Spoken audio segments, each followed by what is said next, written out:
History class 30। इतिहास के पूरे क्लास को हम संक्षिप्त में पढ़ रहे हैं। आज क्लास 30 को पढ़ेंगे। पिछली क्लास में भारत में आए विदेशी आक्रमणकारियों के बारे में पढ़ रहे थे, जिसमें इंडो ग्रीक और शक शासकों के बारे में पढ़ चुके थे। पहलव वंश के बारे में कुछ खास नहीं है और कुषाण वंश भी लगभग पढ़ चुके हैं। यह मध्य एशिया से आए थे। यह यूची कबीलों के 5 टुकड़ों में से एक थे। इस वंश के संस्थापक कुडुल कड़फिसस थे। इनके बाद भीम कड़फिसस आए। इनके बाद कनिष्क आए। यह एक योग्य शासक थे। इन्होंने ही शक संवत कैलेंडर को बनवाया था।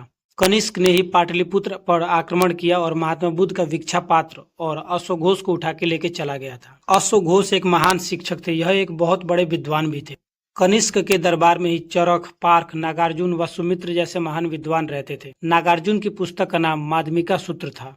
चरक की पुस्तक का नाम चरक संहिता था। अश्वघोष के पुस्तक का नाम बुद्ध चरित्र था। कनिष्क के समय में ही चौथी बौद्ध संगीति हुई थी, जिसके अध्यक्ष वसुमित्र थे और उपाध्यक्ष अश्वघोष थे। इसमें सब लोग अश्वघोष को ही अध्यक्ष बनाना चाहते थे, लेकिन यह इनके क्षेत्र के नहीं थे, बिहार के थे। इस कारण वसुमित्र ने ही खुद अध्यक्षता की। कनिष्क बौद्ध धर्म के महायान को मानता था। शून्यवाद का सिद्धांत नागार्जुन ने ही दिया था।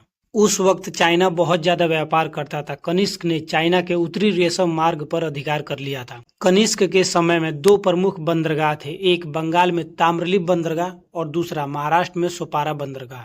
कनिष्क के समय ही एक अरबी नाविक ने मानसून की खोज की थी। सर्वाधिक शुद्ध सोने का सिक्का भी इन्होंने ही लाया था। 105 ईस्वी में कनिष्क की मृत्यु हो गई और इस समय भी सामंती व्यवस्था थी, जिसमें सैलरी के बदले जमीन दिया जाता था। और एक समय ऐसा आ जाता था कि राजा से ज्यादा जमीन सामंत के पास हो जाता था और आगे चल के सामंत राजा को हटा के खुद राजा बन जाते थे। कुषाण वंश में कनिष्क के बाद कोई योग्य शासक नहीं बचा, इसलिए इन्हीं के सामंत आगे चल के गुप्त शासक कहलाए और गुप्त वंश की स्थापना कर दिए। अब आगे गुप्त वंश। यह कुषाण के सामंत थे। यह विष्णु भगवान के उपासक थे, अर्थात वैष्णव थे। इन लोगों ने बिहार को महत्व न देके उत्तर प्रदेश के कौशाम्बी को राजधानी बना लिया। इसका कारण था कि इन्हें सामंती में कौशाम्बी की ही जमीन ज्यादा मिली थी। इस कारण से फैलते फैलते इन्होंने विकास कर लिया और राजधानी इसी को बना ली। कुषाण वंश में कोई योग्य शासक न आने की वजह से यह खत्म होता गया और आखिर में गुप्त शासक इन्हें हराकर सत्ता में आ गए। गुप्त वंश के सामंत श्री गुप्त थे। यह राजा नहीं थे। इन्हें गुप्त वंश का संस्थापक माना जाता है। इनके पुत्र घटोत्कच थे। यह भी सामंत ही थे। इनके बाद आए चंद्रगुप्त प्रथम। यह पहले राजा बने और इन्हें गुप्त वंश का वास्तविक संस्थापक कहा जाता है। इन्होंने कुमार देवी नामक महिला से बिहार के हाजीपुर में आके विवाह किया था। कुमार देवी लिच्छवी राज की राजकुमारी थी। विवाह के बाद इन्होंने राजा रानी का सिक्का चालू किया, जिसमें एक साइड राजा और दूसरी साइड रानी थी। चंद्रगुप्त प्रथम के बाद इनके बेटे समुद्रगुप्त आए। यह इस वंश के सबसे प्रतापी शासक थे। इन्हें ही भारत का नेपोलियन कहा जाता है। इन्होंने उत्तर भारत के 9 राज्यों को और दक्षिण भारत के 12 राज्यों को जीत लिया था। इन्हें धरणीबंध कहा जाता है, जिसका मतलब होता है धरती को बांधने वाला। इनका ननिहाल लिच्छवी था, इस कारण से इन्हें लिच्छवी दोहित्र कहते थे, अर्थात लिच्छवी का पोता या नाती। इनके समय सिक्कों पर सैनिक की तस्वीर थी जो भाला लिए खड़ा है और दूसरी साइड में वीणा था, जिससे पता चलता है कि इन्हें वीणा बजाना पसंद था। इन्हीं के समय मोर वाला सिक्का चला, जिसे मयूर शैली का सिक्का कहा गया।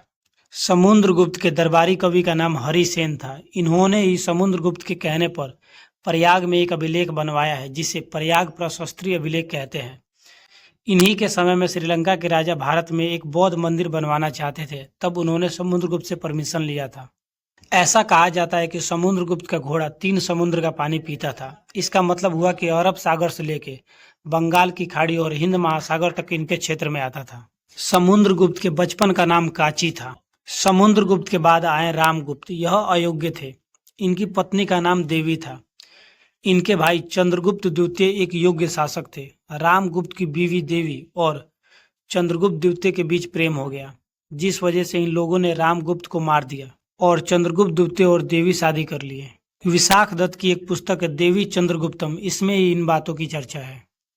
चंद्रगुप्त द्वितीय ने ही शक शासकों को पूरी तरह से खत्म कर दिया था और विक्रमादित्य की उपाधि धारण कर लिया। यह न्याय के लिए प्रसिद्ध था। आज के क्लास में इतना ही। अब आगे क्लास कल देखेंगे। धन्यवाद।